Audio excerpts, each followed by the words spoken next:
23. veebruari hommikul 1924. aastal astus Eesti Panga peakontori keldriuksest sisse 3 meest, kelle käed värisesid nii külmast kui millestki muust.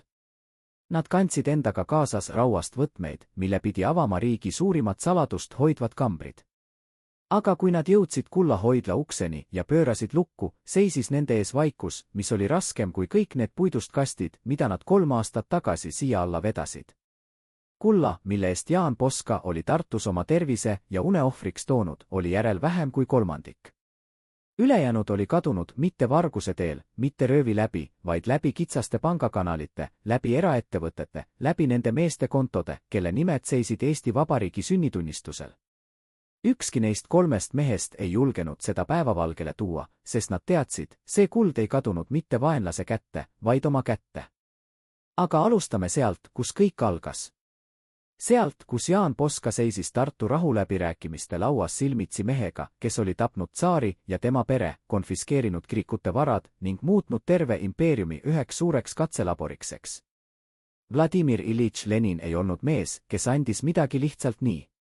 Kui ta nõustus andma Eestile 15 miljonit kuldrubla, summa, mis võrdus ligi 11 610 kilogrammi puhta kullaga, siis ta teadis täpselt, mida ta teeb. Ta teadis, et see kuld ei jää Eestisse igaveseks. Ta uskus, et noor vabariik on vaid ajutine episood, et peagi läheb see maa tagasi punase lipu alla ja kuld naaseb Moskvasse. Aga oli veel teinegi põhjus, miks Lenin maksis nii kergelt, ta vajas Eestit. Ta vajas seda väikest riiki kui akent Euroopasse, kui kanalit, mille kaudu saata läände kulda, mida enamlased olid konfiskeerinud Romanovitelt, aadlikelt, kaupmeestelt. Eesti pidi saama rahapesumasinaks, mille kaudu Nõukogude Venemaa saab kaubelda läänega, ilma et keegi küsiks, kust see kuld pärit on. Jaan Poska ei teadnud sellest midagi.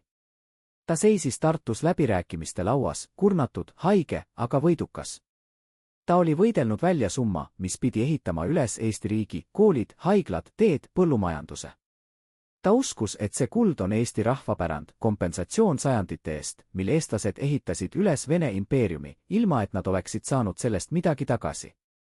Kui ta tuli Tartust tagasi Tallinna, oli ta kangelane. Aga juba 6 aja pärast, 7. märtsil 1920 aastal, oli Jaan Poska surnud. Ta ei näinud kunagi, mis selle kullaga tegelikult juhtus. Ta ei näinud, kuidas tema elutöö vili muutus esimeseks massiivseks korruptsioonilaineks noores vabariigis. Kas see oli õnn või õnnetus, et ta suri enne? Võib-olla oli see halastus. Märtsis ja aprillis 1920 aastal saabusid Tallinna raudteejaama erirongid, mida valvasid relvastatud sõdurid. Igas rongis olid puidust kastid, raskemad kui kõik, mida tavalised mehed suutsid kanda. Neid kaste laaditi vankritele ja veeti läbi Tallinna tänavate Eesti Panga keldritesse. Inimesed, kes nägid neid vankreid, ei teadnud täpselt, mis neis on, aga nad aimasid. Kuld. Tsaari näoga kuldmündid, millel oli Nikolai teise kujutis. Verekuld konfiskeeritud tapetud aadlikelt, rüüstatud kirikutest, varastatud kaupmeestelt. See kuld oli Vene impeeriumi viimane hingetõmme ja nüüd see oli Eesti oma. Aga kui kaua? Tallinn muutus peagi linnaks, kus kõik oli võimalik. Kui Nõukogude Venemaa sulges oma piirid lääne ees, jäi Eesti ainsaks aknaks, mille kaudu enamlased said oma kulda müüa. Georg Scheeli pank, Scheel ja Co. sai peamiseks kanaliks, mille kaudu Nõukogude kuld voolas läände.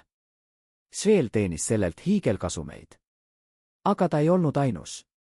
Eesti eliit, poliitikud, kes olid võidelnud vabaduse eest, kes olid kirjutanud alla iseseisvusdeklaratsioonile, hakkas nüüd asutama ekspordi-impordi ettevõtteid. Nad uskusid, et Venemaa turg jääb avatuks igaveseks, et Eesti saab sillaks ida ja lääne vahel. Nad võtsid Eesti Pangast laene, kasutades riigi kullavaru kui tagatist. Nad ehitasid äriimpeeriume, ostsid luksusautosid, pidasid pidusid, joovad šampanjat. Samal ajal, kui vabadussõja invaliidid ja veteranid ootasid riigilt lubatud maad ja toetusi, elas Tallinna eliit kullapalaviku rütmis. Aga keegi ei küsinud, mis juhtub, kui Venemaa turg sulgub. Mis juhtub, kui enamlased otsustavad, et nad ei vaja enam Eestit? Mis juhtub, kui kõik need ärid, mis elasid riigi laenudest, lähevad pankrotti? Keegi ei küsinud, sest keegi ei tahtnud teada. Kuld voolas Eesti Panga keldritest välja nagu vesi august ja keegi ei peatanud seda. Või õigemini, need, kes oleksid pidanud seda peatama, olid need, kes sellest kõige rohkem kasu said. Konstantin Päts, üks Eesti Vabariigi loojaid, mees, kelle nimi oli kirjutatud iseseisvusdeklaratsioonile, oli samal ajal ka ärimees. Ta oli seotud Harju Panga ja Tallinna Laevaühisusega, mis said riigilt suuri laene. Johan Laidoner, vabadussõja kangelane, mees, kelle nimi oli iga eestlase südames, oli samuti seotud Harju Panga ja Venemaa transiidiäridega. Need mehed ei olnud kurjategijad. Nad ei varastanud kulda öösel kottidega. Nad tegid seda päisepäeva ajal, läbi legaalsete pangakanalite, läbi ettevõtete, mille nimed seisid ametlikes registrites. Nad uskusid, või vähemalt nad ütlesid, et nad uskusid, et nad teevad seda riigi huvides. Aga kus lõpeb riigi huvi ja algab isiklik huvi? Kus on see piir, mida ei tohi ületada? 1923. ja 24. aastal tuli vastus. Venemaa turg sulges ootamatult. Nõukogude Venemaa ei vajanud enam Eestit kui akent Euroopasse. Eesti ettevõtted, mis olid elanud riigi laenudest ja Venemaa transiidiäridest, läksid pankrotti üks teise järel. Eesti mark kukkus kolinal. Inflatsioon hävitas tavainimeste säästud. Need, kes olid hoidnud oma raha pangakontodel, ärkasid üles ja nägid, et nende säästud on muutunud tühiseks. Aga need, kes olid saanud riigilt laene ja investeerinud need välismaale või kulda, olid rikaste hulgas. Kuld, mille Jaan Poska oli võidelnud välja Eesti rahva jaoks, oli nüüd jagunenud kitsa eliidi vahel, kes teadis, kuidas süsteemi mängida. 1924. aasta sügisel sai rahandusministriks Otto Strandman, kes peatas riigi raha jagamise ärimeestele. Ta päästis Eesti majanduse täielikust kokkukukkumisest, aga kahju oli juba tehtud. Kullavaru, mis pidi olema Eesti Vabariigi selgroog, oli ohtlikult sulanud. Ja siis tuli Harju Panga pankrot. Mais 1925. aastal läks Harju Pank ametlikult pankrotti. Kohtu alla läksid pangajuhid Madis Jaakson ja Klaus Scheel, kes said patuoinadeks suuremas poliitilises mängus. Aga peamised niiditõmbajad, need, kelle nimed seisid panga nõukogus, need, kes olid saanud tagatiseta laene, pääsesid puhtalt. Dokumendid, mis oleksid tõestanud nende otsest seotust riigi raha kantimisega, kadusid või hävitati. Keegi ei vastutanud. Keegi ei läinud vangi. Keegi ei maksnud tagasi. Aga kõige hullem ei olnud see, et kuld kadus. Kõige hullem oli see, et usaldus kadus. Eesti rahvas, kes oli võidelnud vabaduse eest, kes oli ohverdanud oma pojad ja tütred vabadussõjas, nägi nüüd, et nende ohvrid läksid asjata. Nad nägid, et vabadus ei tähenda kõigile sama. Mõnedele tähendas see võimalust teenida, teistele võimalust varastada. Ja need, kes varastasid, olid need, kes pidid olema rahvakaitsjad. Kas Jaan Poska oleks seda tahtnud? Kas ta oleks tahtnud, et tema elutöö vili muutub esimeseks massiivseks korruptsioonilaineks? Või kas ta oleks mõistnud, et noor riik ei osanud majandust juhtida, et see oli paratamatu kooliraha? Tartu rahuläbirääkimised ei olnud lihtsalt läbirääkimised kahe riigi vahel.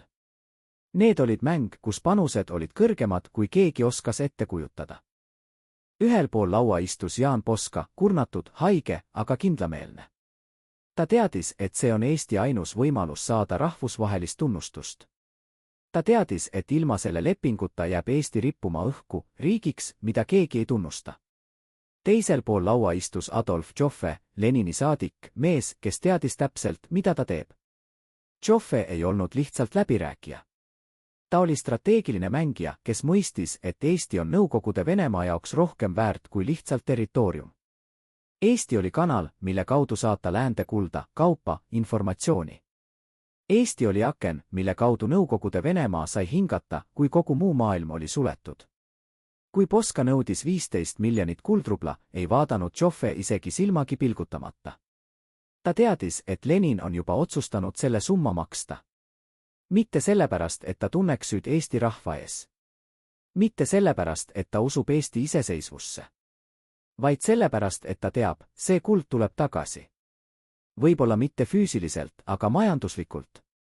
Läbi kaubanduse, läbi transiidi, läbi nende kanalite, mida Nõukogude Venemaa hakkab Eestis üles ehitama. Lenin mängis pikka mängu. Ta mõtles aastate, mitte kuude peale.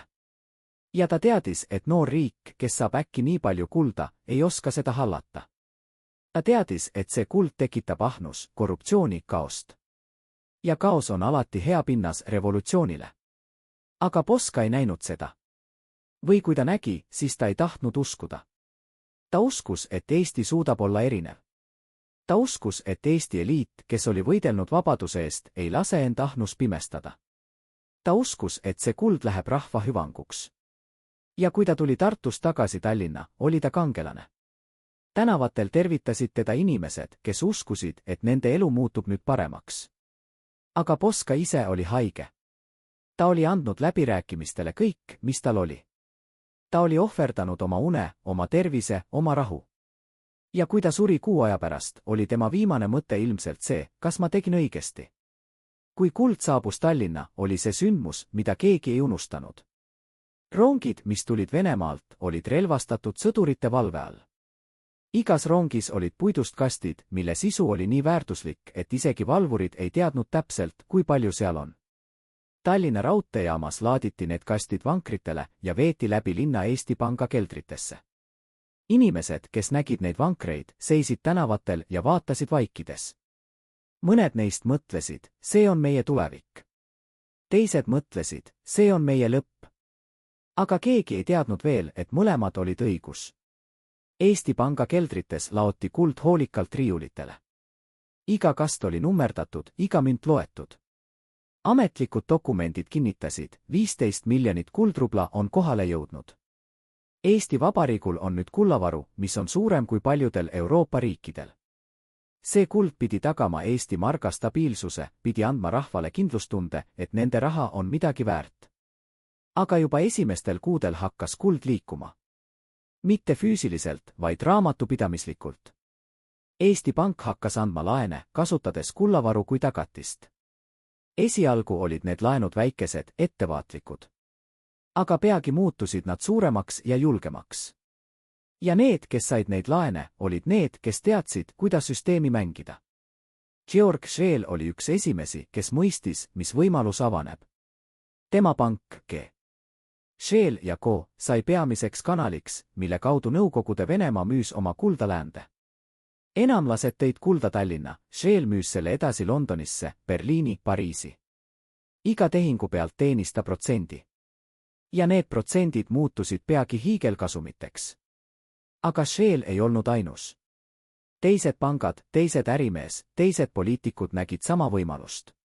Tallinn muutus kullakaubanduse keskuseks, kus iga päev liikus rohkem kulda, kui terves Eestis oli kunagi varem nähtud. Aga see kuld ei jäänud Eestisse. See voolas läbi Eesti nagu jõgi, jättes maha vaid väikese osa neile, kes teadsid, kuidas seda kinni püüda. Ja siis algas tõeline palavik. Eesti eliit hakkas asutama ettevõtteid, mis pidid kaubelda Venemaaga. Nad uskusid, et Venemaa turg on lõputu, et enamlased vajavad Eesti kaupu, et Eesti saab rikkaks, olles vahendajaks ida ja lääne vahel. Eesti Pank andis neile laene, sest pangajuhid uskusid samasse unelma. Või vähemalt nad ütlesid, et nad uskusid. Aga kas nad tõesti uskusid? Või kas nad teadsid, et see on mull, mis peagi plahvatab, aga nad tahtsid enne seda võtta nii palju kui võimalik? Konstantin Päts oli üks neist, kes sai laenu. Ta oli seotud Tallinna laevaühisusega, mis pidi vedama kaupu Eesti ja Venemaa vahel. Johan Laidoner oli seotud Harju Pangaga, mis andis laene teistele ettevõtetele, mis kaubeldasid Venemaaga. Need mehed ei olnud kurjategijad. Nad olid kangelased, kes olid võidelnud Eesti vabaduse eest. Aga nüüd nad olid ka ärimees, kes nägid võimalust teenida. Ja see oli probleem, kuidas eristada, millal nad tegutsesid riigimehena ja millal ärimehena. Kuidas teada, kas nad võtsid laenu riigi huvides või isikliku kasu pärast? Keegi ei küsinud neid küsimusi. Või kui keegi küsis, siis teda ei kuulatud. Sest kõik uskusid või tahtsid uskuda, et see kestab igavesti. Et Venemaa turg jääb avatuks, et Eesti saab rikkaks, et kuld, mille Poska võitles välja, toob Eestile õitsengu. Aga see ei kestnud igavesti. See kestis vaid 3 aastat. 1923. aastal hakkas midagi muutuma. Venemaa turg, mis oli olnud avatud ja ahne, hakkas aeglaselt sulguma. Nõukogude Venemaa, mis oli vajanud Eestit kui akent Euroopasse, hakkas nüüd ehitama oma kanaleid otse läände. Eesti ei olnud enam vajalik. Ja kui Eesti ei olnud enam vajalik, siis ei olnud vaja ka neid ettevõtteid, mis olid elanud Venemaa transiidiäridest. Üks ettevõte läks pankrotti.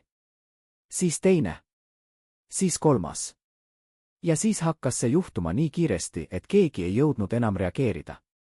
Eesti mark hakkas kukkuma. Inflatsioon hakkas kasvama. Inimesed, kes olid hoidnud oma raha pangakontodel, nägid, et nende säästud muutuvad iga päevaga vähem väärtuslikuks. Aga need, kes olid saanud riigilt laene ja investeerinud need välismaale või kulda, olid kaitstud. Nad teadsid, mis tuleb. Või vähemalt nad aimasid. Ja nad võtsid oma raha välja enne, kui kõik kokku kukkus.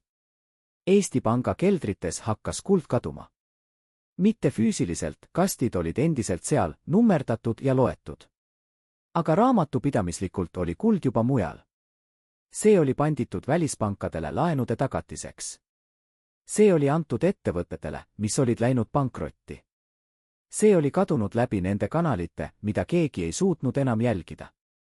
Ja kui 1924. aasta veebruaris need 3 meest astusid Eesti Panga keldriuksest sisse ja avasid kullahoidla ukse, seisis nende ees tõde, mida keegi ei tahtnud näha, kuld oli kadunud. Mitte kogu kuld. Osa oli veel alles. Aga see osa oli nii väike, et see ei suutnud enam tagada Eesti marga stabiilsust. See ei suutnud enam anda rahvale kindlustunnet. See ei suutnud enam täita seda lubadust, mille Jaan Poska oli andnud Tartus. Ja need 3 meest, kes seisid seal keldris, teadsid, et nad ei saa seda kellelegi rääkida. Sest kui rahvas saaks teada, et kuld on kadunud, siis algaks paanika. Pangad läheksid pankrotti. Eesti mark muutuks tühiseks. Ja Eesti Vabariik, mis oli sündinud vaid 5 aastat tagasi, võiks kokku kukkuda. Aga kuidas see juhtus? Kuidas on võimalik, et 15 miljonit kuldrubla, ligi 11 610 kilogrammi puhast kulda, kadus vaid 3 aastaga? Kas see oli vargus? Kas see oli korruptsioon? Või kas see oli lihtsalt naiivne usk, et noor riik suudab hallata sellist rikkust? Vastus on kõik 3. See oli vargus, aga mitte selline, mida me tavaliselt varguseks nimetame. Keegi ei murdnud Eesti Panga keldriuksi. Keegi ei vedanud kulda öösel kottidega välja. Vargus toimus päisepäeva ajal, läbi legaalsete pangakanalite, läbi ettevõtete, mille nimed seisid ametlikes registrites. See oli korruptsioon, aga mitte selline, mida me tavaliselt korruptsiooniks nimetame. Keegi ei võtnud altkäemaksu. Keegi ei allkirjastanud dokumente, mida nad ei tohtinud allkirjastada. Korruptsioon toimus läbi huvide konflikti, läbi selle, et riigimees olid samal ajal ka ärimees, kes said kasu riigi otsustest. Ja see oli naiivne usk, et noor riik suudab hallata sellist rikkust, et Eesti eliit on erinev teiste riikide eliidist, et vabadus tähendab automaatselt ausust. Aga kõige hullem ei olnud see, et kuld kadus. Kõige hullem oli see, et keegi ei vastutanud. Kui Harju Pank läks pankrotti mais 1925. aastal, läksid kohtu alla pangajuhid Madis Jaakson ja Klaus Scheel. Nad said süüdistuse tagatiseta laenude andmises, raamatupidamise võltsimises, panga vara raiskamises. Aga peamised niiditõmbajad, need, kelle nimed seisid panga nõukogus, need, kes olid saanud kõige suuremad laenud, jäid puutumata. Konstantin Päts, Johan Laidoner, teised tipp-poliitikud, nende nimesid ei mainitud kohtuprotsessil. Dokumendid, mis oleksid tõestanud nende seotust, kadusid või hävitati. Ja kui keegi julges küsida, siis talle öeldi, see on riigisaladus. Kas see oli kokkulepe? Kas see oli teadlik katse varjata tõde? Või kas see oli lihtsalt soov kaitsta Eesti Vabariigi mainet, vältida skandaali, mis võiks lõhkuda noore riigi? Me ei tea. Dokumendid, mis võiksid vastata neile küsimustele, on kas kadunud või endiselt suletud arhiivides. Aga me teame ühte, rahvas ei saanud kunagi teada täit tõde. Rahvas ei saanud kunagi teada, kuhu see kuld tegelikult läks. Ja see teadmatus tekitas kahtluse, mis ei ole siiani kadunud. Aga miks see kõik juhtus? Miks ei suutnud Eesti eliit, kes oli võidelnud vabaduse eest, kes oli ohverdanud kõik Eesti iseseisvuse nimel, kaitsta seda kulda, mis pidi olema Eesti tuleviku alus? Kas nad olid lihtsalt ahned? Kas nad olid naiivne? Või kas nad olid lihtsalt inimesed, kes said äkki liiga palju võimu ja liiga palju raha, ilma et nad oleksid olnud selleks valmis? Võib-olla oli see kõik kolm. Võib-olla oli see paratamatu. Võib-olla ei oleks ükski noor riik suutnud hallata sellist rikkust ilma vigadeta. Aga kas need vead pidid olema nii suured? Kas need vead pidid maksma nii palju? Ja kas me oleme neist vigadest midagi õppinud? Need on küsimused, millele me peame vastama. Mitte sellepärast, et me tahame süüdistada neid, kes on juba ammu surnud. Vaid sellepärast, et me tahame mõista, kuidas see kõik juhtus. Ja kuidas vältida, et see juhtuks uuesti. Aga oli üks mees, kes teadis rohkem kui keegi teine. Mees, kelle nimi ei ilmunud kunagi ühessegi kohtuprotokolli, kelle nägu ei ilmunud kunagi ühessegi ajalehte, aga kelle käed puudutasid iga tehingut, mis liikus läbi Tallinna pangakanalite. Tema nimi oli Aleksander Mitt ja ta oli Eesti Panga pearaamatupidaja. 30 aastat hiljem, kui ta lebas surivoodil oma väikeses korteris Nõmmel, kutsus ta enda juurde oma ainsa poja. Poeg arvas, et isa tahab rääkida testamendist või perekonna asjadest. Aga vana mees ei rääkinud sellest. Ta rääkis kullast. Ma nägin kõike, sosistas ta, käed värisesid nii haigusest kui millestki muust. Ma nägin iga allkirja, iga ülekandekorraldust, iga dokumenti, mis viis selle kulla meie keldrist välja. Ja ma teadsin juba 1921. aastal, et see lõpeb halvasti. Poeg küsis, miks sa ei rääkinud? Vana mees sulges silmad. Sest need, kes oleksid pidanud kuulama, olid need, kes allkirjastasid neid dokumente. See lugu ei ole ametlikes ajalooraamatutes. See on perekonna mälestus, mida räägitakse vaikselt, ilma tunnistajateta. Aga see ei ole ainus selline lugu. Kui sa räägid täna nende inimestega, kelle vanavanemad töötasid 1920. aastatel Eesti Pangas või suurtes kommertspankades, kuuled sa sarnaseid lugusid. Lugusid inimestest, kes nägid, aga vaikisid. Kes teadsid, aga ei julgenud rääkida. Sest nad teadsid, et tõde ei muuda midagi. Tõde lihtsalt hävitaks nende elu. Aleksander Mitt hoidis oma pearaamatutes täpset arvestust. Iga kuldmünt, mis lahkus Eesti Panga keldrist, oli registreeritud. Iga laen, mis anti välja, oli dokumenteeritud. Aga need dokumendid ei rääkinud kogu lugu. Nad ei rääkinud sellest, et laenusaajad olid sageli samad inimesed, kes istusid Eesti Panga nõukogus. Nad ei rääkinud sellest, et tagatised, mida nõuti, olid sageli väärtuslikud ainult paberil. Nad ei rääkinud sellest, et kui ettevõtted läksid pankrotti, ei nõutud kunagi laenude tagasimaksmist. Sest kuidas sa nõuad raha tagasi mehelt, kes on sinu ülemus? Kuidas sa süüdistad meest, kelle allkiri on Eesti iseseisvusdeklaratsioonil? Mitt tegi oma tööd vaikselt ja täpselt. Ta ei esitanud küsimusi. Ta ei teinud märkusi.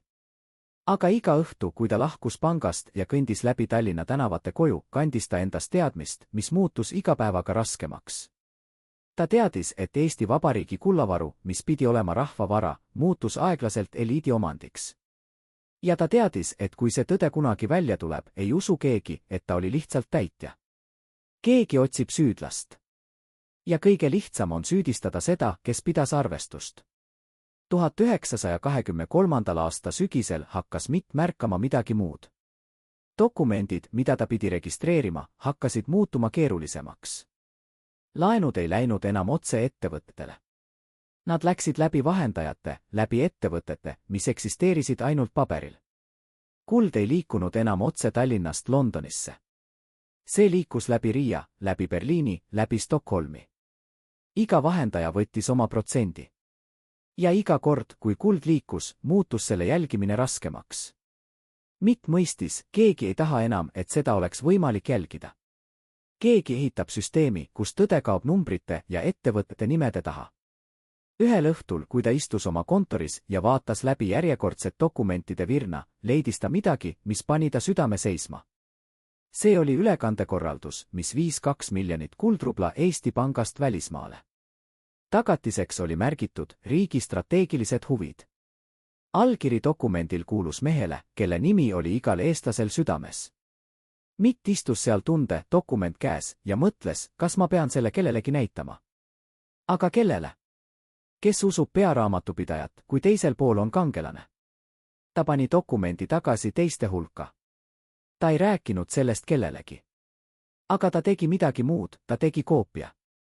Ta peitis selle oma kodu, oma magamistoa põranda alla, kuhu ta oli ehitanud väikese peidiku. Seal, kus keegi ei otsiks. Ja ta jätkas oma tööd, nagu poleks midagi juhtunud. Aga iga päev, kui ta nägi seda meest, kelle allkiri oli sellel dokumendil, tundis ta, kuidas tema süda muutus raskemaks. Kas see dokument eksisteerib veel? Kas see on kusagil, mõne vana maja põranda all, ootamas, et keegi selle leiab? Me ei tea. Mitti poeg ei rääkinud kunagi, kas ta otsis seda pärast isa surma. Aga lugu ise elab edasi, perekonna mälestustes, vaikses teadmises, et tõde on kusagil seal, peidetud, ootamas. Aga kuld ei kadunud ainult läbi pangakanalite. See kadus ka läbi inimeste, kes ei olnud pangad ega poliitikud. Inimeste, kes olid lihtsalt õiges kohas õigel ajal ja kes teadsid, kuidas süsteemi kasutada.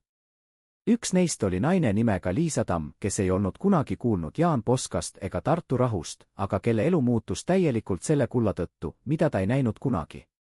Liisa elas Tallinnas, väikeses puumajas Kalamaja linnaosas. Ta oli õmbleja, kes teenis oma leiba, õmmeldes rõivaid rikaste naistele. 1921. aastal tuli tema juurde naine, kes kandis kalleid karusnahku ja kelle sõrmedel olid kullast sõrmused. Naine tellis 5 kleiti, kalleid, keerulisi, sellistega, mida Liisa ei olnud kunagi varem õmmelnud. Ja ta maksis ettemaksu rohkem raha, kui Liisa oli näinud kogu oma elus. Kuld on tulnud, ütles naine muhedalt. Tallinn muutub rikkaks. Ja meie muutume kõik rikkaks. Liisa uskus seda. Ta võttis raha ja ostis endale uue õmblusmasina. Ta rentis suurema toa. Ta palkas 2 tütarlast, kes aitasid tal õmmelda. Ja tellimused tulid. Üks naine tõi teise.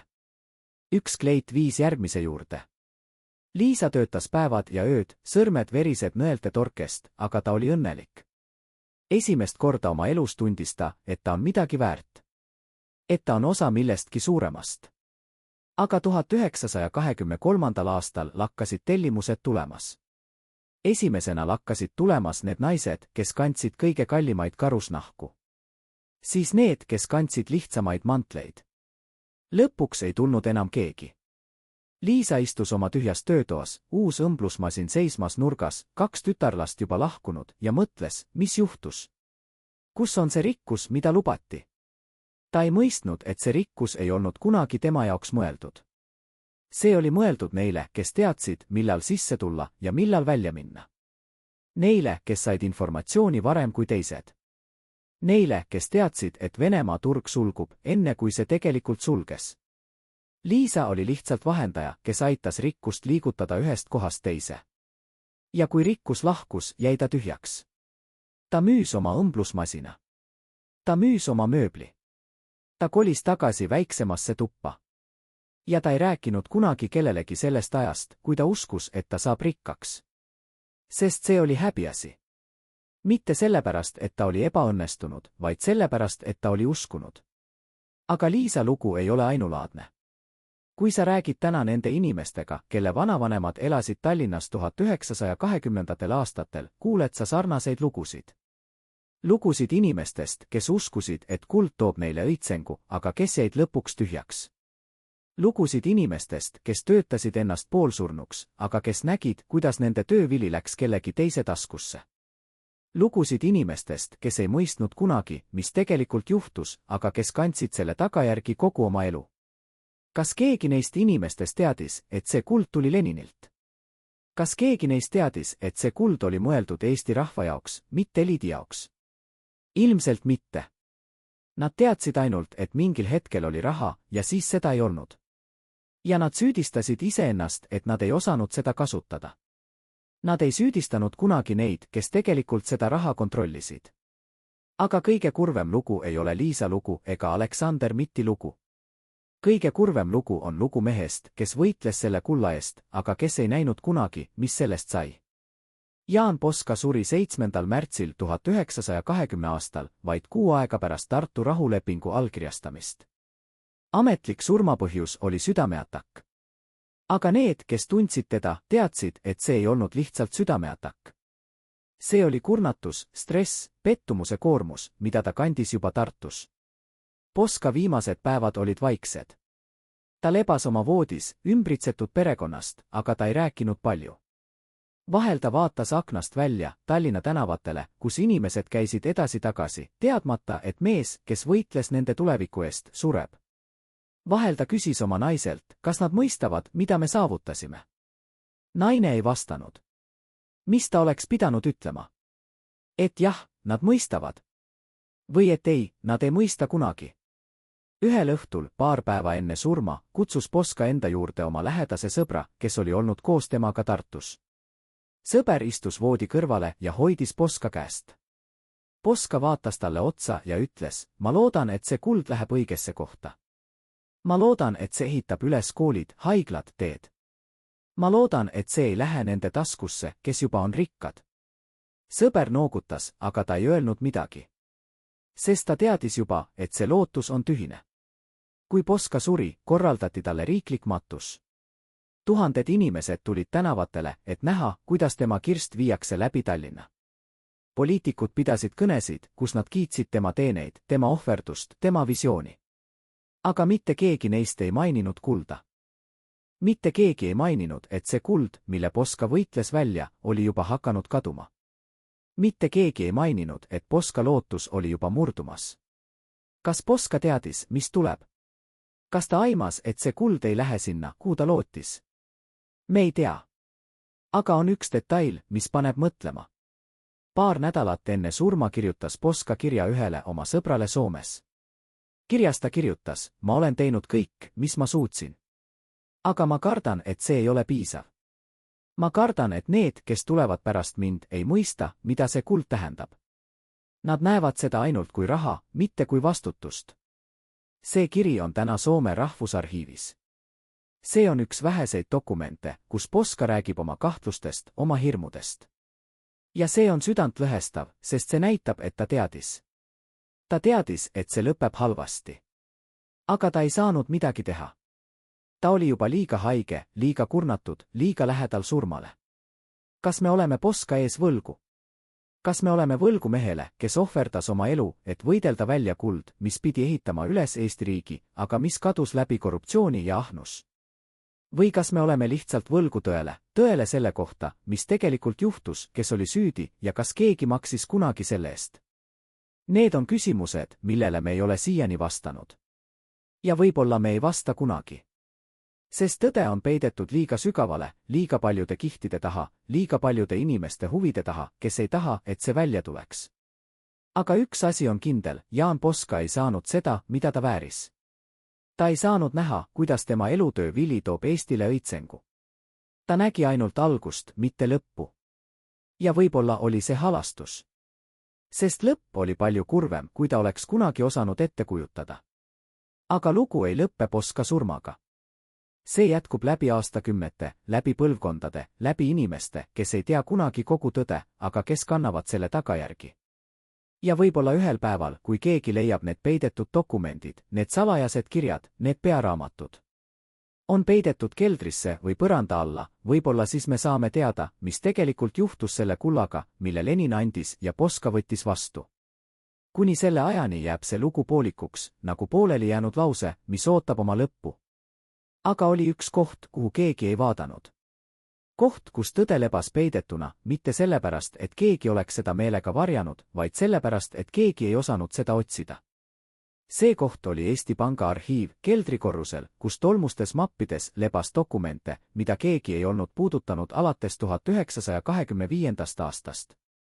Seal, nende dokumentide seas, oli üks õhuke kausta, millel seisis number 372. Keegi ei teadnud, mida see number tähendas. Keegi ei küsinud. Kuni 1957. aastal tuli Eesti Panka noor arhivaar nimega Valve Kask, kes sai ülesandeks korrastada vanu dokumente. Valve oli süstemaatiline. Ta ei jätnud ühtegi kausta avamata, ühtegi lehte lugemata. Ja kui ta jõudis kaustab 372, leidis ta midagi, mis pani ta käed värisema. See oli nimekiri. Lihtne, käsitsi kirjutatud nimekiri, kuupäevaga 18. oktoober 1923. Nimekirjas olid nimed, 23 ettevõtte nimed, kes olid saanud Eesti Pangast laene. Iga nime kõrval oli summa. Ja iga summa kõrval oli märge tagatiseta. Kokku oli nende laenude summa üle 8 miljoni kuldrubla. Rohkem kui pool sellest kullast, mille Lenin oli andnud. Valve istus seal, dokument käes, ja mõtles, kas see on see. Kas see on tõend, mida keegi on otsinud 30 aastat? Aga siis ta vaatas nimekirja lähemalt. Ja ta nägi, et paljud neist ettevõtetest ei eksisteerinud enam.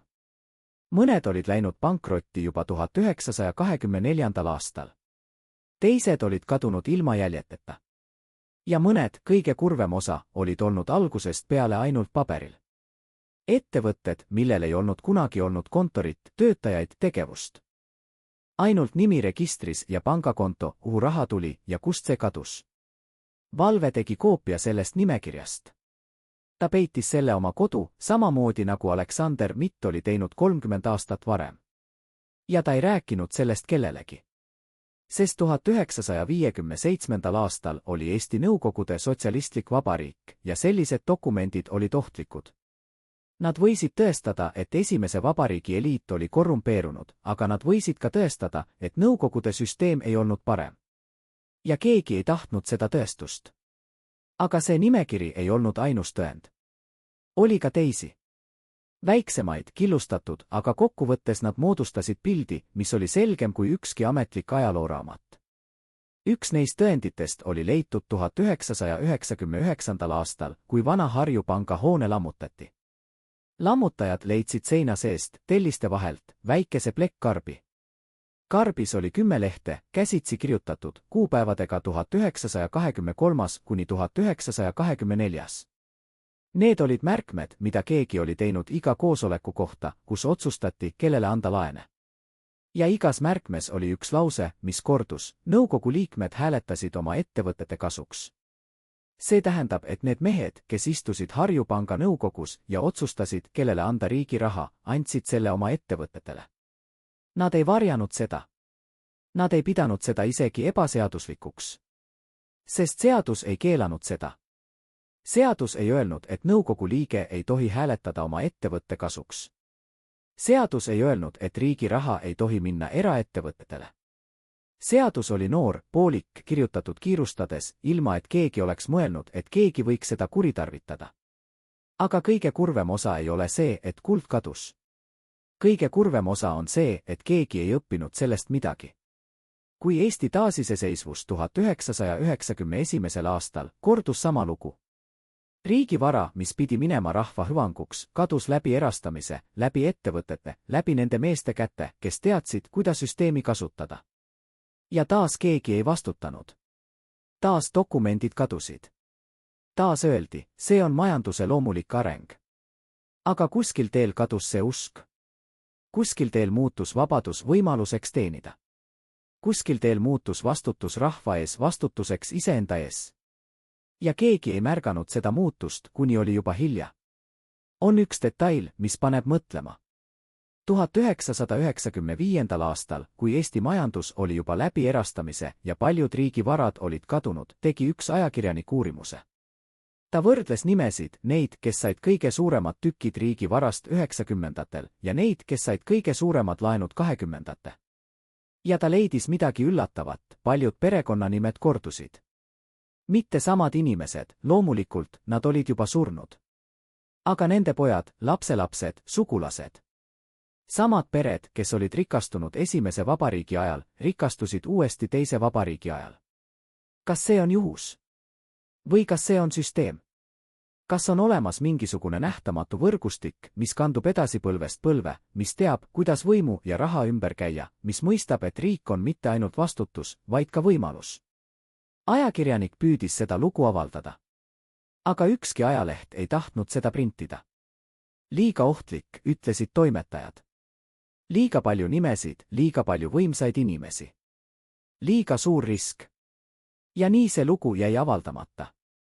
Ajakirjanik hoidis seda oma arvutis, kuni ta suri 1999. aastal. Ja pärast tema surma kustutati arvuti kõvaketas. Keegi ei tea, kas see oli juhus või tahtlik tegu. Aga tulemus on sama, lugu kadus. Aga kas see on loomulik?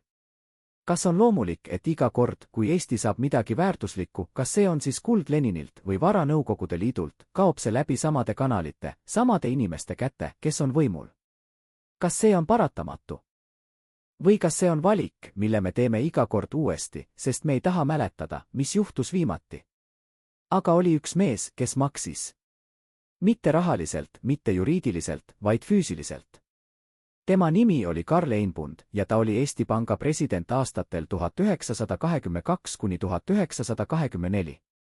Need olid aastad, mil kuld kadus. Need olid aastad, mil ta pidi allkirjastama dokumente, mida ta ei tahtnud allkirjastada. Need olid aastad, mil ta pidi vaatama, kuidas riigi vara voolas välja, ilma et ta saaks midagi teha. Einbund ei olnud nõrk mees.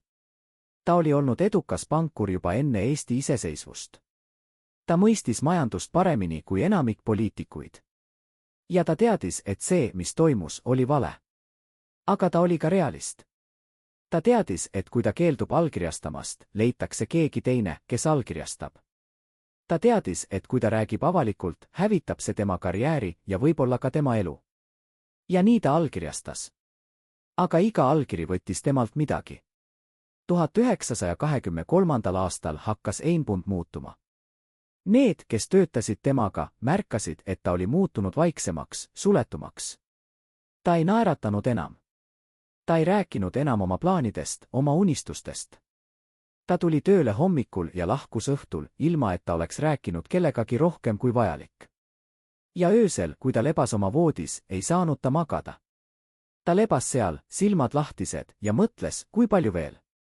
Kui palju veel ma pean allkirjastama, enne kui see lõpeb? 1924. aasta jaanuaris kutsuti Einbund valitsuse koosolekule. Seal öeldi talle, et Eesti Pank peab andma veel ühe suure laenu, 5 miljonit kuldrubla, ettevõttele, mis pidi ehitama raudteed Venemaale. Einbund vaatas dokumente ja nägi kohe, et see ettevõte ei ole kunagi ehitanud ühtegi raudteed. See oli paberettevõte, mille ainus eesmärk oli saada riigi raha. Ta ütles, ma ei saa seda allkirjastada. Valitsuse liikmed vaatasid talle otsa. Üks neist ütles, kui te ei allkirjasta, leiame me kellegi, kes allkirjastab. Ja te kaotate oma koha.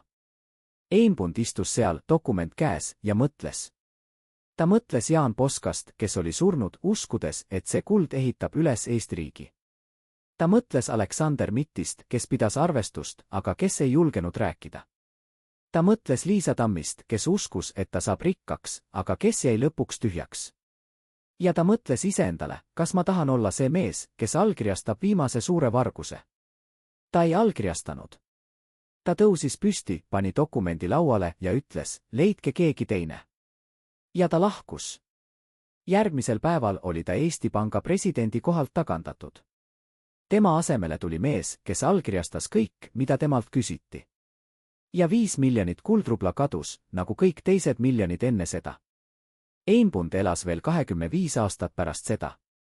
Ta töötas väikeses raamatupidamisfirmas, teenis väikest palka, elas väikeses korteris. Ta ei rääkinud kunagi avalikult sellest, mis juhtus. Aga need, kes tundsid teda, ütlesid, et ta ei kahetsenud kunagi. Ta ütles, ma ei saanud peatada seda, mis toimus. Aga ma ei pidanud olema osa sellest. Kas Einbund oli kangelane? Või kas ta oli lihtsalt mees, kes tegi seda, mida ta pidas õigeks? Kas tema keeldumine muutis midagi? Ei. Kuld kadus niikuinii. Aga võib-olla see ei ole oluline. Võib-olla oluline on see, et ta tegi valiku. Et ta ei lasknud süsteemil ennast murda. Et ta jäi inimeseks, isegi kui kõik ümber muutusid masinateks, mis allkirjastasid dokumente ilma mõtlemata. Aga lõpuks jõuame tagasi sinna, kust alustasime.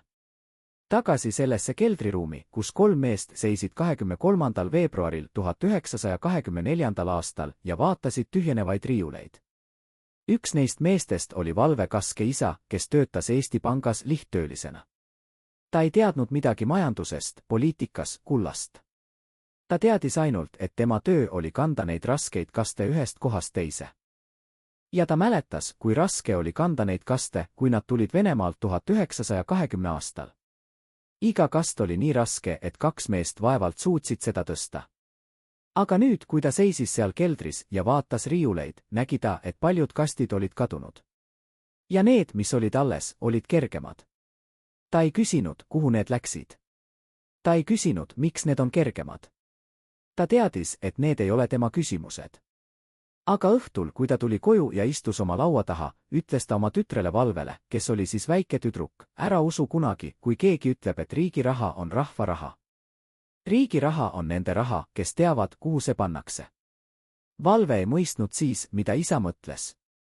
Aga 30 aastat hiljem, kui ta leidis selle nimekirja kaustas, 372, mõistis ta. Ja ta mõistis ka, miks isa ei rääkinud kunagi rohkem. Sest mõned tõed on liiga rasked, et neid valjusti öelda. Aga need tõed ei kao. Nad lihtsalt ootavad. Nad ootavad õiget aega, õiget inimest, õiget hetke. Ja võib-olla see aeg on nüüd. Võib-olla nüüd, kui kõik need mehed, kes allkirjastasid neid dokumente, on surnud, võime me lõpuks rääkida tõtt. Võime me lõpuks küsida, kuhu see kuld kadus. Kes selle võttis? Ja kas keegi maksis kunagi selle eest? Või kas me jätkame vaikimist? Kas me jätkame ütlemist, et see oli paratamatu, et noor riik ei osanud paremini, et see oli lihtsalt majanduse loomulik areng? Kas me jätkame nende kaitsemist, kelle nimed on kirjutatud meie ajalooraamatutesse kangelastena, isegi kui me teame, et nad olid ka midagi muud? Need on küsimused, millele iga põlvkond peab vastama. Mitte ainult Eesti, vaid iga riik, iga ühiskond, iga inimene. Sest lugu kullast, mis kadus, ei ole ainult Eesti lugu. See on universaalne lugu võimust, ahnusest, vastutusest. Lugu sellest, mis juhtub, kui need, kes peaksid kaitsma rahva huve, hakkavad kaitsma oma huve. Lugu sellest, mis juhtub, kui süsteem loob võimaluse kuritarvitamiseks ja keegi ei peata seda. Ja lõpuks lugu sellest, mis juhtub, kui me ei õpi oma vigadest.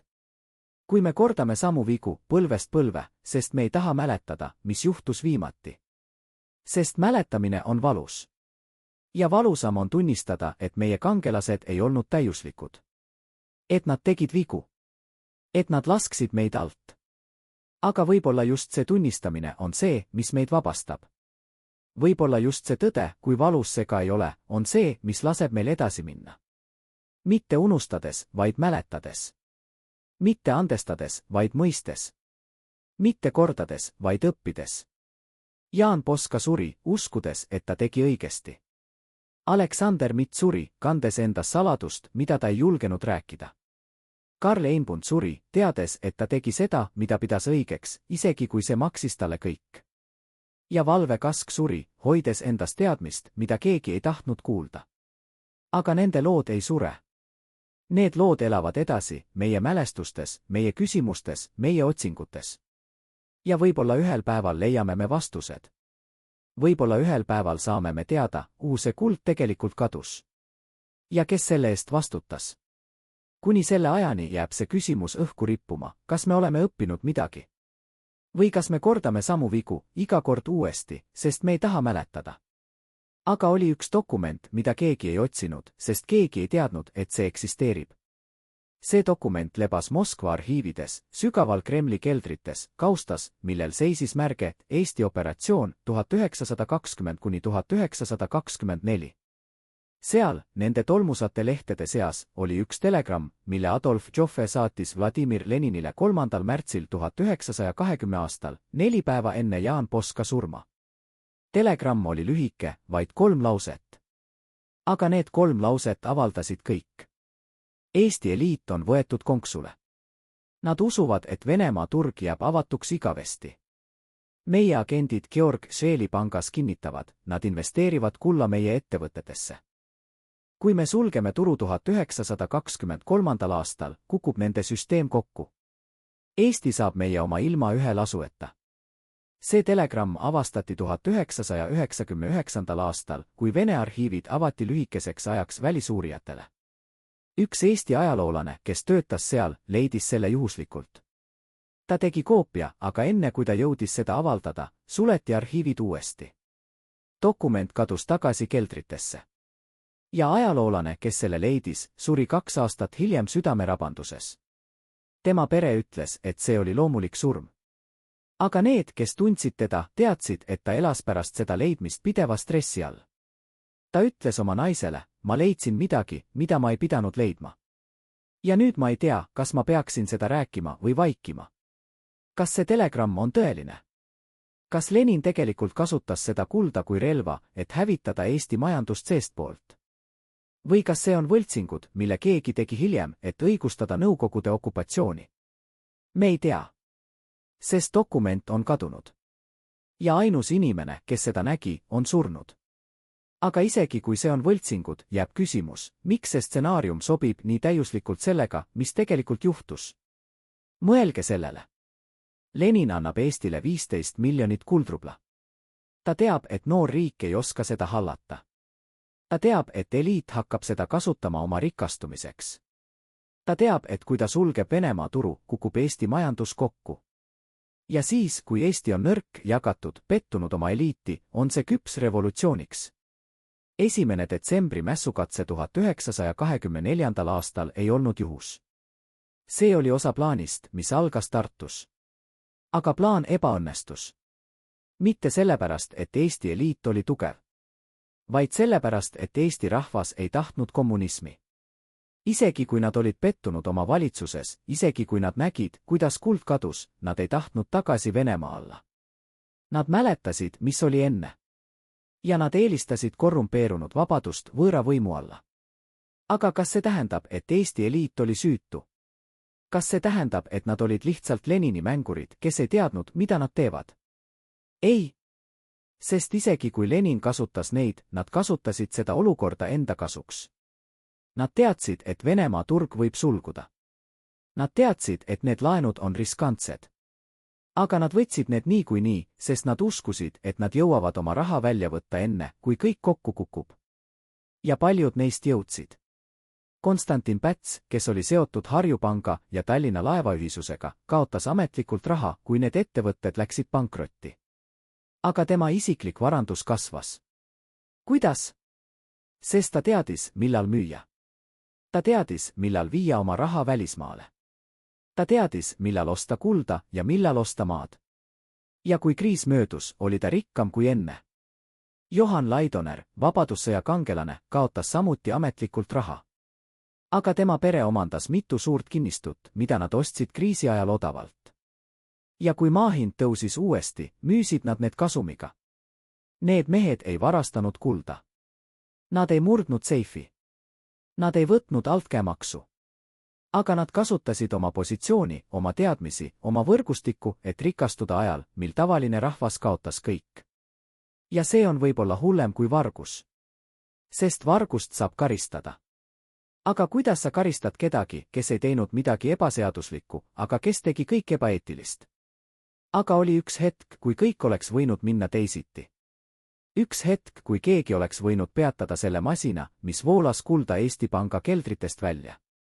See hetk oli 16. oktoober 1923, kui Eesti Panga nõukogu kogunes erakorraliseks koosolekuks. Päevakorras oli üks punkt, kas peatada laenude andmine ettevõtetele, mis kaubeldavad Venemaaga. Karl Einbund, kes oli siis veel Eesti Panga president, esitas ettepaneku, me peame peatama. Venemaa turg muutub ebastabiilseks. Kui me jätkame laenude andmist, kaotame kõik.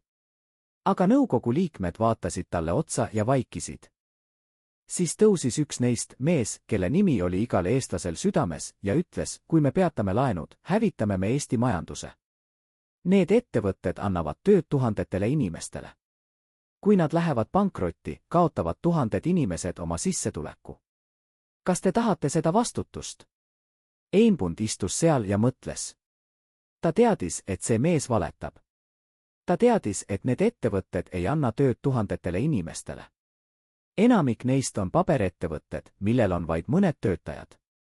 Aga ta teadis ka, et kui ta ütleb seda valjusti, süüdistatakse teda rahvavaenlaseks.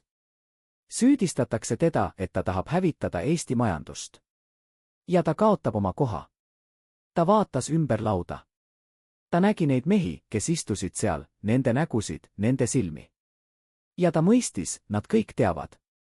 Nad kõik teavad, et see lõpeb halvasti. Aga keegi ei taha olla see, kes seda ütleb. Sest see, kes seda ütleb, saab süüdlaseks. Einbund tõusis püsti.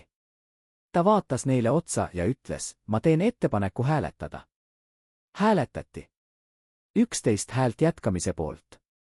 1 hääl Einbundi oma vastu. Laenude andmine jätkus. Ja 6 kuud hiljem, kui Venemaa turg sulges, läksid kõik need ettevõtted pankrotti. Tuhanded inimesed kaotasid oma töö. Aga need 11 meest, kes hääletasid jätkamise poolt, ei kaotanud midagi. Sest nad olid juba viinud oma raha välja. Kas Einbund oleks saanud neid peatada? Ei. Isegi kui ta oleks hääletanud vastu, oleks tulemus olnud sama. Aga ta oleks saanud rääkida avalikult. Ta oleks saanud minna ajakirjanike juurde ja öelda, vaadake, mis toimub. Vaadake, kuidas teie raha kaob. Aga ta ei teinud seda. Mitte sellepärast, et ta oli nõrk. Vaid sellepärast, et ta teadis, keegi ei usuks teda. Keegi ei tahaks uskuda, et nende kangelased on ka inimesed, kes teevad vigu. Kes teevad rohkem kui vigu. Ja nii ta vaiki. Nagu Aleksander Mitt vaiki. Nagu Valve Kask vaiki. Nagu kõik need inimesed, kes nägid, aga kes ei rääkinud.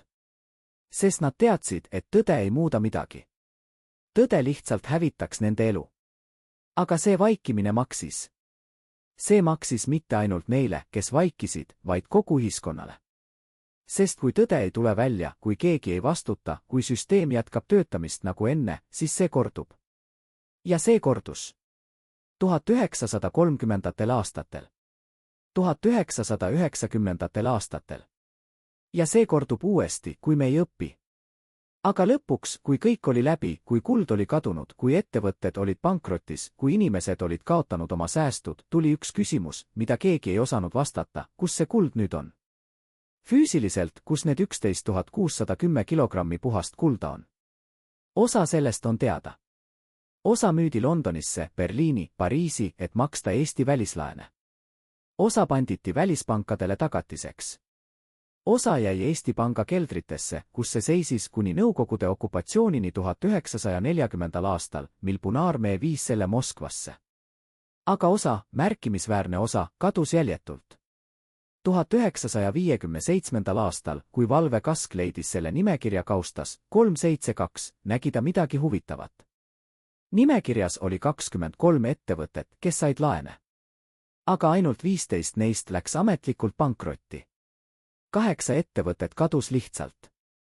Nad sulgesid oma kontorid, kustutasid oma registrid ja keegi ei küsinud kunagi, mis nendega juhtus. Ja need 8 ettevõtet olid saanud kokku 3 miljonit kuldrubla, ligi 2300 kilogrammi kulda. Kuhu see kuld läks? Valve püüdis jälgida. Ta leidis, et mõned neist ettevõtetest olid seotud välismaiste firmadega, Šveitsis, Liechtensteinis, kohtades, kus pangasaladus oli püha. Aga jälg katkes seal. Keegi ei saanud teada, kes olid nende välismaiste firmade omanikud. Keegi ei saanud teada, kuhu raha läks. Aga oli üks vihje. 1935. aastal, kui Konstantin Päts tuli tagasi võimule ja kehtestas autoritaarse režiimi, ostis ta endale suure mõisa Kose lähedal. Ametlikult ostis ta selle oma palgast, mida ta oli kogunud aastate jooksul. Aga ajakirjanikud, kes uurisid seda tehingut, leidsid midagi kummalise. Mõisa hind oli 20 korda kõrgem kui Pätsi ametlik palk kogu tema karjääri jooksul. Kuidas ta sai selle raha? Päts ei vastanud kunagi sellele küsimusele. Ta ütles lihtsalt, see on minu isiklik asi. Ja kuna ta oli diktaator, ei julgenud keegi rohkem küsida. Aga küsimus jäi õhku rippuma, kust tuli see raha? Kas see tuli sellest kullast, mis kadus 1920. alguses? Me ei tea. Me ei tea kunagi, kui keegi ei ava neid arhiive, mis on endiselt suletud. Kui keegi ei leia neid dokumente, mis on peidetud keldrisse, põranda alla, seinte vahele. Kui keegi ei räägi tõtt, mida nad on kandnud endas kogu oma elu. Aga üks asi on kindel, see kuld ei kadunud lihtsalt. Kuld ei kao. See lihtsalt liigub ühest kohast teise, ühest käest teise. Ja kui me ei tea, kuhu see liikus, siis see tähendab ainult ühte, keegi ei taha, et me teaksime. Täna, üle 100 aasta pärast seda, kui Jaan Poska seisis Tartus ja võitles välja need 15 miljonit kuldrubla, on Eesti jälle vaba riik. Me oleme ehitanud üles majanduse, mis on üks edukamaid Ida-Euroopas. Me oleme liitunud Euroopa Liidu ja NATOga. Me oleme tõestanud, et väike rahvas suudab ellu jääda ja õitseda. Aga kas me oleme õppinud sellest kullast, mis kadus?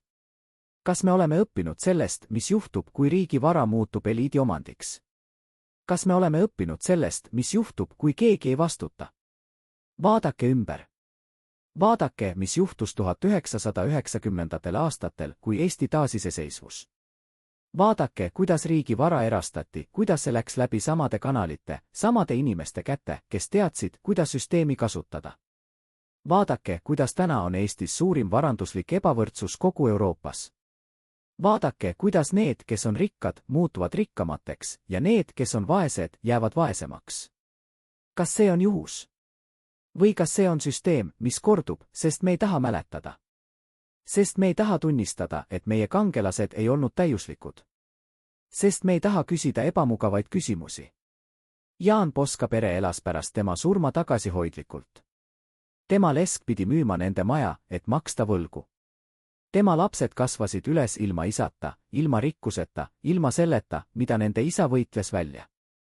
Aga Konstantin Pätsi pere, Johan Laidoneri pere, nende perekonnad, kes olid seotud Harjupanga ja teiste ettevõtetega, nad elasid hästi. Nende lapsed käisid parimais koolides. Nende lapselapsed pärisid mõisad, maad, varad. Kas see on õiglane? Kas see on see, mida Poska tahtis, kui ta võitles selle kulla eest? Aga võib-olla kõige kurvem osa ei ole see, et kuld kadus. Kõige kurvem osa on see, et me ei räägi sellest. Me ei õpeta seda oma lastele. Me ei kirjuta seda oma ajalooraamatutesse. Me eelistame rääkida kangelastest, võitudest, saavutustest.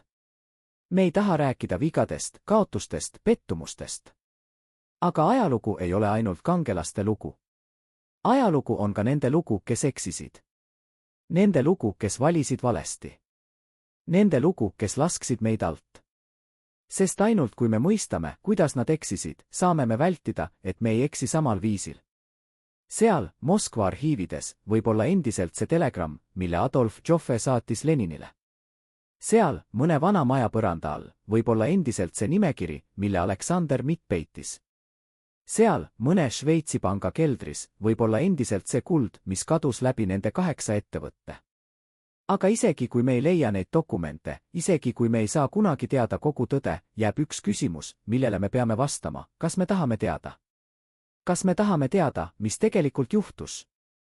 Või kas me eelistame uskuda ilusat lugu, isegi kui me teame, et see ei ole täielikult tõsi? Sest lõpuks ei ole see lugu kullast. See on lugu meist. Lugu sellest, mida me väärtustame. Lugu sellest, mida me oleme valmis ohverdama. Lugu sellest, kas me valime mugava vale või ebamugava tõe. Jaan Poska suri, uskudes, et ta tegi õigesti. Aga kas ta tegi? Kas see kuld, mille ta võitles välja, tõi Eestile rohkem kasu kui kahju? Või kas see oleks olnud parem, kui ta poleks seda kunagi saanud? Me ei tea. Ja võib-olla me ei saa kunagi teada. Aga üks asi on kindel, see lugu ei ole lõppenud. See jätkub iga kord, kui riik saab midagi väärtuslikku. Iga kord, kui keegi peab valima rahva huvide ja isiklike huvide vahel. Iga kord, kui keegi peab otsustama, kas ma räägin tõtt või valin. Ja võib-olla kõige olulisem küsimus ei ole see, kuhu see kuld kadus. Võib-olla kõige olulisem küsimus on, kas me laseme sellel korduda? Kas me laseme järgmisel põlvkonnal teha samu vigu? Või kas me õpime lõpuks, et riigi vara on rahva vara ja et need, kes seda valitsevad, peavad vastutama mitte ainult seaduse ees, vaid ka ajaloo ees? Aga kes vastutab ajaloo ees, kui ajalugu ise on kirjutatud nende poolt, kes tahavad varjata tõde? Kes räägib nende eest, kes vaikisid? Kes küsib nende nimel, kes ei julgenud küsida? Võib-olla meie. Võib-olla see on meie vastutus, mitte lasta sellel lool kaduda, mitte lasta sellel tõel mattuda, mitte lasta sellel küsimusel jääda vastuseta. Sest kui me ei küsi, siis keegi ei vasta. Ja kui keegi ei vasta, siis see kordub. Jälle ja jälle ja jälle. Kuni me lõpuks õpime.